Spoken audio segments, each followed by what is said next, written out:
Welcome, Chili Dog Strings listeners. Today on our podcast, we have friend, mentor, jazz violinist, teacher extraordinaire, Christian Howes. The one and only.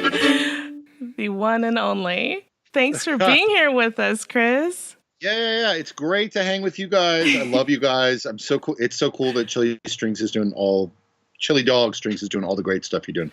Glad to rap with you guys tonight. Thanks. Awesome. So we have brought you on because we are really vocal about how much we love you and how much we've learned over the years with you. And we think it's about time our audience gets to hear from you, especially surrounding our experiences in the Creative Strings workshop world. Absolutely. And for maybe the one listener of ours who's there who doesn't know who you are yet, can you fill them in on what you're about? Yeah, what should they know about you, Chris? Well, I'm a Suzuki-trained violin player who then got into all kinds of other types of music. And now I teach classical musicians about improvisation, contemporary styles, and related subjects. Fantastic. Yeah, just a wellspring of knowledge right here, embodied in one person. Really amazing. Well, you know, I mean, you guys came to Creative Strings Workshop in Columbus, and that's the annual summit I've been doing for 16 years. You came last year, and, you know, I had worked with Neil before that, and Rachel, both of you guys a little bit. I think, well, yeah, and we did private lessons, you know, and sort of I took you guys through sort of like essential modules, right? Because you guys were kind of both like, how do you do this stuff, Chris? Because you guys really care. I mean, you're great Suzuki teachers and you're great players and great classical musicians, but you cared so much about your students that you were like, we want to be able to give them more. And so you kind of hit me up and you're like, you know, what is this all about? What do I need to learn? And I was like, look, let's do like 6 lessons, and I'm going to give you the essential modules, right? And that's what each of you guys did with me. And then you came to the Creative Strings Workshop, which is the gathering in the first week of July in Columbus. And I've been so impressed with you guys, and that was why I asked for us to work together to do one in Dallas, which we're going to do hopefully shortly after this podcast comes out, like just the last weekend in May. So anybody that's hearing this in Dallas, you should come out to Chili Dog and hang out with all of us for the weekend. We're going to do it for kids. We're going to do it for adults in Dallas. And then if you want to come to Columbus for the big thing, we got you guys coming back this summer. And I can cover some of these essential modules a little bit if you want for your listeners. Yeah, would love to give people a picture of what it's going to be like when they see it. Yeah.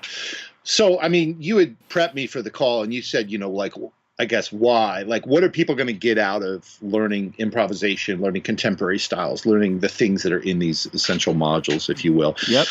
And when I say essential modules, what I would say is like, I love classical music. I'm a Suzuki dad twice over.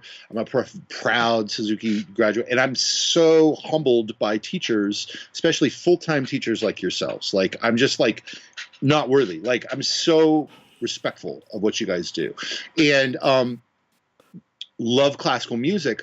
Also believe that, like, from my classical training, even being at the top elite levels as a classical player, like, there was these huge deficits. Like, there was these limits in terms of my skills as a musician, and in terms of what I saw music as and what I could hear in music, even as a Suzuki kid, right? And so it's, first of all, just acknowledging that I'm not like knocking classical music. I'm not saying I love classical music, but I'm saying there's so much more in the world of music that we can benefit from. And I would say there's sort of 3 main pillars. One is about being creatively expressed, creatively self-expressed. I mean, while classical music is creative, it's not creative in the same way as when you make something from scratch. You make something that's so distinctly coming from you. You can play Tchaikovsky Rococo variations or, you know, Bach A minor, and you can do it your own way. But that's different than like arranging a piece of music in your own way, or improvising on a piece of music your own way, like, or writing a piece of music that just came from you. And there's something really profoundly gratifying about being creatively self-expressed that way with music. We're all creatively self-expressed as human beings in different facets of our lives, whether it's through like the way you cook, or the fashion, or the language you use when you talk, or just how you interact with people. But for classical musicians, we typically feel we come to this conclusion about ourselves that we're just not creative musically. We're just not, because it wasn't encouraged. So that's what I love about what you guys are really committed to. One of the things you're committed to is giving your students that sense of creative self-expression.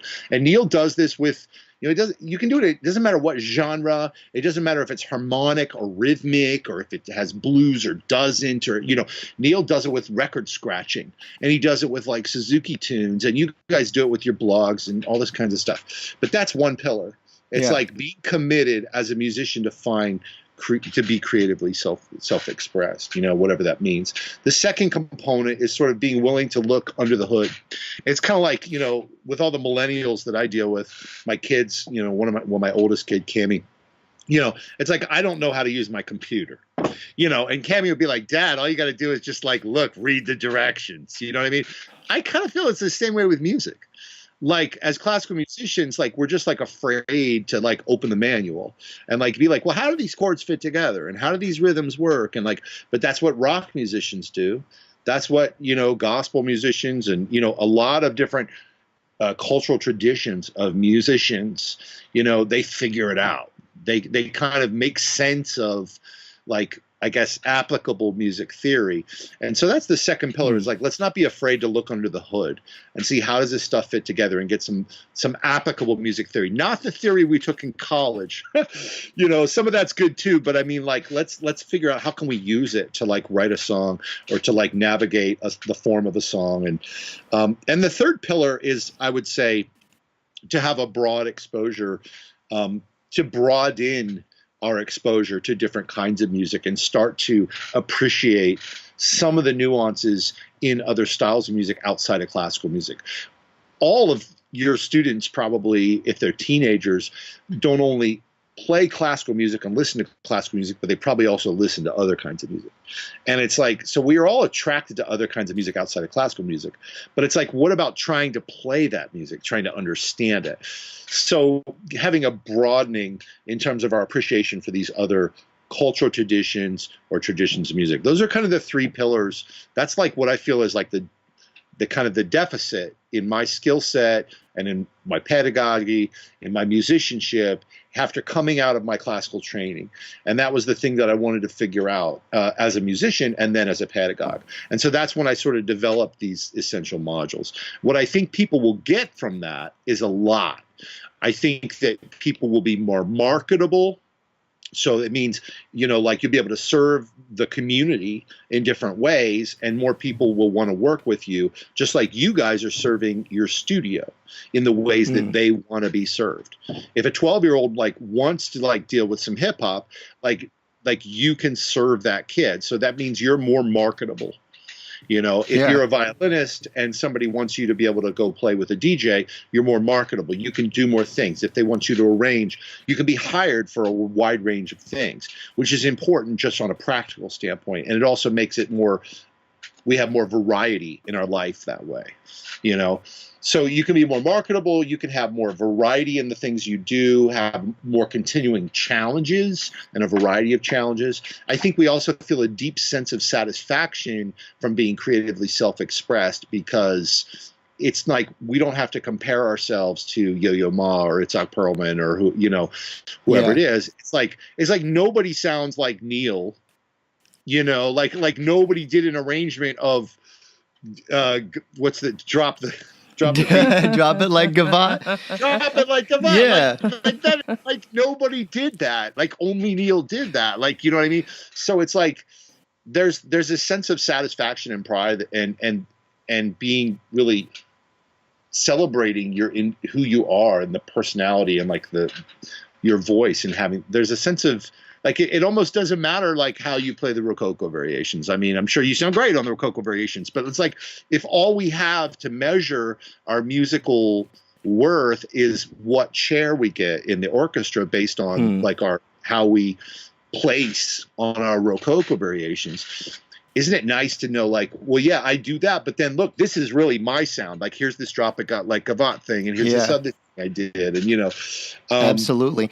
And I want to say that's one thing that really surprised me about taking lessons with you, because I thought, oh, Chris Howes, he's this jazz violin guy, and I was ready for you to say, okay, you're going to start with this tune, go to this tune, go to this tune, and I was really surprised when you really just basically were taking a look at what I was interested in, figuring out what my voice was. And it's funny because even after that, when I went to the Creative Strings Workshop, I was like, okay, so I've had some lessons. I see what's up. So I'm ready to hang with the cool jazz cats and learn more about this. No, I was so surprised that to meet a hip hop cellist, a girl on violin doing EDM music, people doing like spiritual and worship music. Like I got so inspired by seeing people really find their own voice. And I feel like I didn't even figure that out until just like the last couple of years, by really exploring that and having you tell me, no, like figure out what you want to do, figure out what you want to play, and just really exploring that in lessons. That was so cool. Yeah, that's awesome. Self-expression, it's real. And to be honest, it's been a dilemma for me because you have to describe what you do, and a big part of what I do or have done is in the quote unquote jazz industry. Sure. And then so there is this kind of canon of jazz stuff, but I really outside of that, when I'm working with so many classical musicians, it's not at all about saying like, well, you've got to go through the steps of the jazz studies thing, because there's more, because jazz studies can be very narrow as well. And it's just like what you said. It's like, what about all these other things in the world of music, and allowing people to find that? There's a lot of good lessons in jazz theory and jazz studies and all the, the body of work. But often it's so fixated on very specific context and values that are related to the jazz canon. And I don't see any reason why people need to go into that canon, even though I love it, and I think it is really important to make that distinction. And that's part of what Creative Strings is it's kind of filling that gap too, because we do tend to teach some similar things like, well, how do you play over a chord progression? Well, you can learn that if you study jazz, right? But we're not approaching it always with the same add-ons that a jazz studies person would be like, so if you start in jazz, people are going to be like, very typically they might be like, okay, so here's a swing groove, and here's a blues progression, and here's a blues scale, and so now play this bebop tune or whatever, for example, right? And I'm just simplifying, but it's like a lot of classical musicians are not interested in learning a bebop tune or a swing groove, and so you're going to kind of turn them off if you force them into that box. And a lot of people, they try to get into the jazz thing and they see that it's like really hard, and they kind of get turned off. And so that makes me sad too. Like I'd much rather see what you've done in the last year, which is all this stuff. Like you're putting out so much stuff. Whereas if you were just like, I've got to play Scrapple from the Apple and Cherokee and jazz standards and stuff, you might not feel as empowered to follow through with your own stuff, because it's really hard to play Cherokee on a high level. But in the meantime, you've been able to find a way to work on jazz, and which you're doing great on that, by the way. I mean, thank you. But you're not having that stop you from putting out all this other cool stuff. So that's part of what's different with what I do, is that I'm really serving classically trained string players and helping them find a path that's not specific to jazz all the time. Yeah. So it's so clear what it can do for musicians and classical musicians in particular. And we've seen in our studio really huge benefits from being able to explore our students' interests and see what they're into and help them discover what their instrument really is like as their own voice. And we've seen everything from students who really just want to get up there and share what they got and feel a real personal connection with their instrument and their music. We've seen some students who it almost looked like they were losing that connection with their instrument and not really enjoying it as much as they used to. And, when you start seeing those red flags as a teacher, like, hey, this kid might not be hanging in this for long. They might be ready to drop it. We've seen kids do a 180 when they realize that they can really play their favorite stuff on their instrument. It's just amazing to see what it can do. For young students, is there anything interesting in particular that you've seen when they start this kind of playing? I would say that for kids between the age of 3 and, let's say maybe the age of 3 to 7, I really like to focus on just games and intuitive creativity, not pushing theory onto them in any way. And so like just doing makeup songs and something called the sentence game, which is like we can show people if you're open to it. Yeah. So and you can do this with a 4-year-old, 3-year-old, right? So this is the sentence game. So I say a word, then you say a word, then I say a word, then you say a word, then I say a word until one of us says period. Okay. Are you ready? Can we try it? Who wants to do it? Rachel, you want to do it with me or Sure. Neil? Okay. You want to go first or you want me to go first? You can go first. Okay. Today I would love to entertain friends. outside. Period.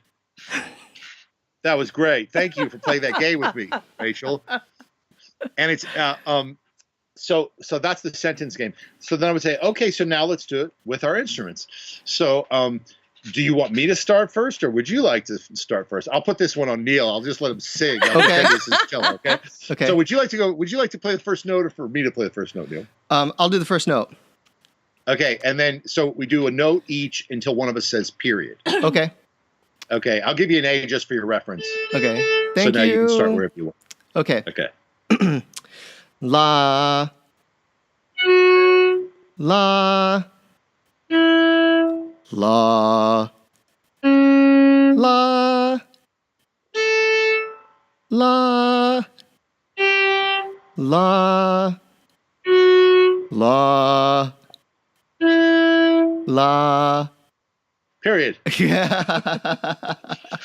So then the next thing is to be like, okay, so that was fun. So how would you like to change the rules? Do you think we could change the rules? And then you could say like, well, let's each do 2 notes, or let's all 3 play, or like, let's do a question mark instead of a period. And so this is like just like a super silly, fun game. Or let's do it, but we have to be way up high on our instruments. We have no idea what it's going to sound like. Or with pizzicato, or like, so these kinds of creating games with like really simple rules. For a 3-year-old or 4-year-old, this is what I love to do. And then once they get comfortable with something like that, then I just like to just do makeup songs. It eventually becomes just like really free, creative play. And what I tell parents and teachers is the most important things is to be willing to model your own willingness to be silly and have fun in the game. And that was something I talked about a lot with Rachel. I mean, I think was like, that this is, there was times I think when I was working with Rachel when she was like, and so this is it, because Rachel was actually like really good at it, like in a lot of the exercises that she would be working on with like improvising over the chord changes and doing these things. But we were trying to work on free improvisation, and I was giving Rachel exercises like, okay, so just play quarter notes and,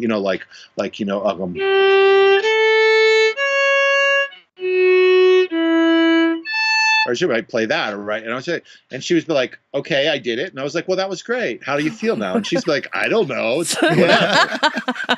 And I was like, "Well," and so it's kind of like the, and then so and I might have said, and she might have done that one in D major, and I might say, "Okay, now this time do it, but use all 12 notes." So she might do,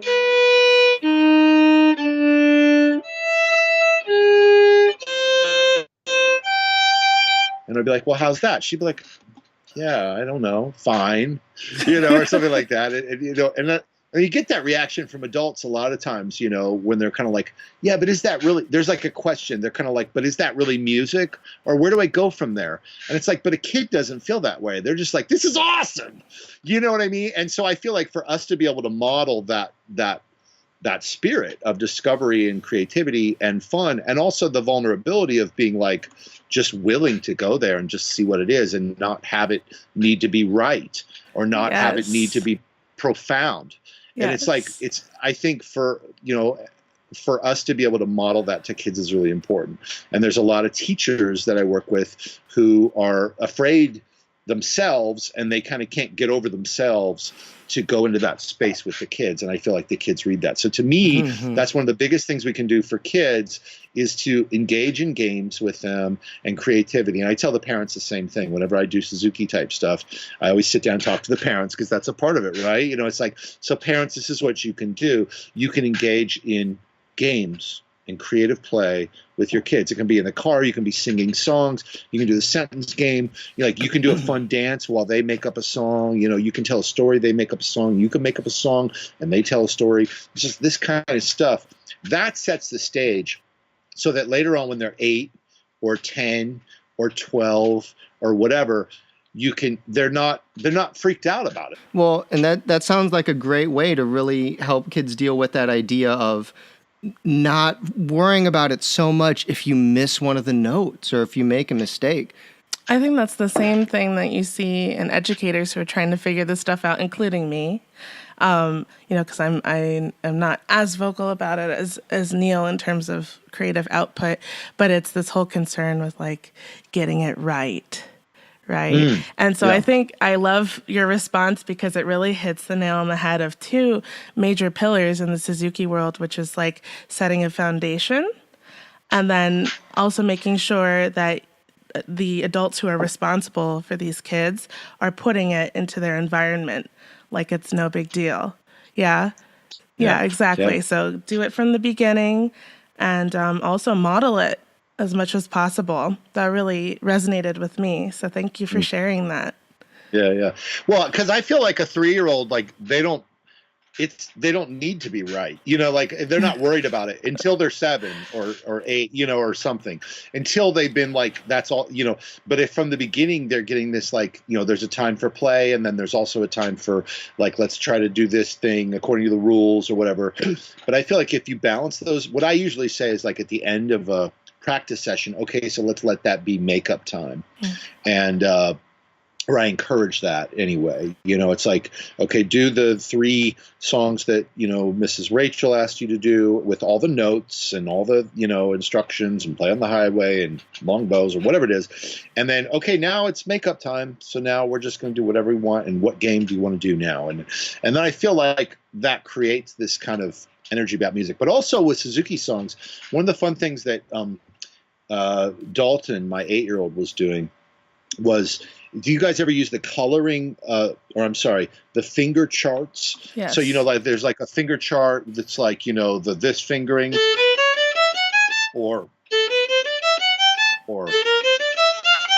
right. It's like low 1, high 2, low 2, you know, high 3. Barbara Barber fingerboard geography charts. Right. Yeah, with the color coding. So this is like a way to make modes simple, right? And I'm sure that every Suzuki teacher has had their, you know, seen this sometime where the kid was like, well, why don't we play, you know, Go Talent Roadie with low 2? You know, and it's like, and I think there's probably some people who are like, no, you can't do that. That's, you know, to quit messing around, you know. But what I had Dalton do was like play Go Talent Roadie with like, you know, all the finger charts, you know, like, and mix the finger charts. And so he was having fun with that. And then that's actually like modal, that's really like exploring, you know, all the different modes and colors. And with a lot of these early Suzuki songs, they're perfect for it because they're so centered around the tonic, you know, Suzuki Book 1 for violin. So if you take like, you know, like in Lydian, if you just play high 3 on A, then you get...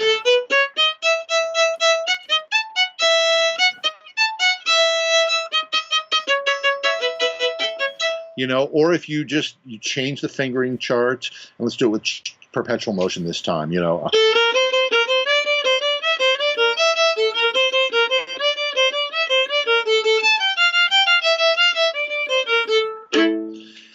You know, that's fun and it's productive. Now, okay, granted, when a kid is learning perpetual motion, they're not ready for all those fingerings yet. Sure. But when they're in book 2 and they're doing review and they have to go play on play-ins and stuff and they still have to keep up these old songs, why not say, hey, let's go back to perpetual motion, but let's do it with all these different fingering charts. And that's a big module that I do work on with very sophisticated adults, which has to do with exploring modes of the scale.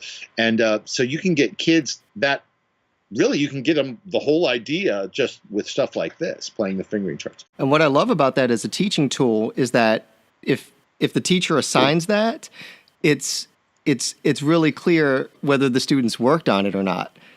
Like it's one thing to say, hey, review perpetual motion, you know, practice your tone and sing in your bow hold and syncing in the string, and we'll look at it next week. But it's one thing if you say that same thing and say, with this finger pattern, you know what I mean, and write it down and have them bring it in. Yeah, do it with the orange fat pattern and the green pattern and whatever one you choose, you know, or whatever. And I think that makes it a lot more interesting from the students' end, too. A lot more exciting. Chris, this has been just a fantastic action-packed talk. Is there anything Hopefully else? I haven't talked too much. Not at all. It's been the perfect amount. As far as Creative Strings Workshop in Dallas or Ohio goes, is there anything else that you want people to know? Yes. Come to Dallas for the Creative Strings Workshop. Dallas, first year at Chili Dog Strings. And we're going to be at the Suzuki Institute in Dallas, I believe. June 1 through 3. Yeah, June 1 and 2 is the intensive session for adults, and June 3rd is the Youth Day. Yeah. So anybody anywhere near Dallas, I mean, within 300 miles, you know, definitely come for that. And anybody anywhere, also consider coming for our flagship event, which is the first week of July in Columbus, Ohio. Every year, it's the Creative Strings Workshop, and and you guys will be there. I'm so glad. But it's a gathering. You can find out about it on my website, Christian Howes, HOWES, ChristianHowes.com.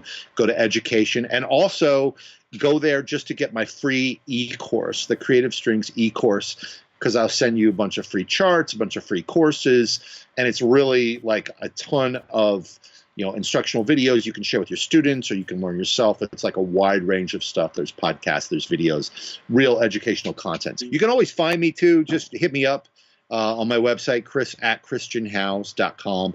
My contact info is there. I always respond to everybody.